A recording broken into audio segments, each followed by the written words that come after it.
जन्म तो बिहार में ही हुआ, सिवान डिस्ट्रिक्ट में, लेकिन बचपन से हम लोग रांची में रहे, वहीं पले बड़े, वहीं पढ़ाई लिखाई हुआ और वहीं एक बिजनेस में मिला।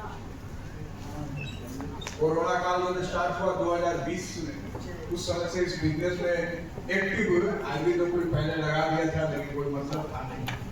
धीरे धीरे करते करते यहाँ तक का सफर आया। 3 दिन में हम लोगों ने यहाँ बहुत कुछ सीखा।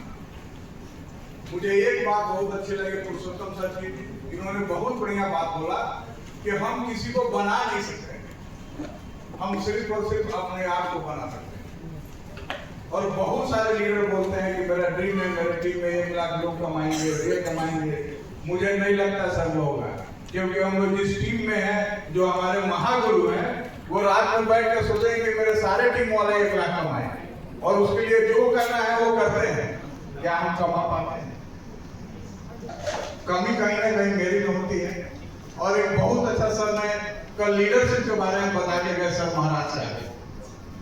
पहला वर्ड ये है और हम लोग उसी को नहीं करते हैं और खाली लोगों को सलाह देते हैं।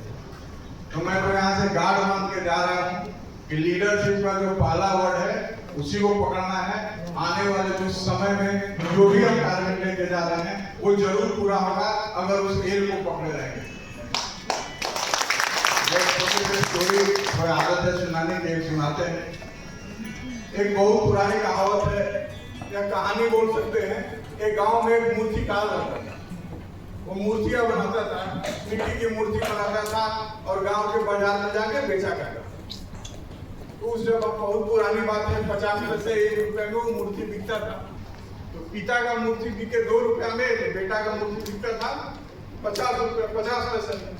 अब फादर आए और उसको डांटे, इसको ऐसे ठीक करो। वो ठीक करता था। धीरे धीरे एक समय आया तो पिता का मूर्ति का कीमत 2 रुपया और बेटा का 1 रुपया। फिर वो डांटा। फिर कुछ दिन बीता, जब बाजार गया तो पिता का भी मूर्ति का कीमत 2 रुपया और बेटे की भी मूर्ति का कीमत 2 रुपया हो गया। फिर पिता डांटा है, इसको और सुधारो और सुधारो।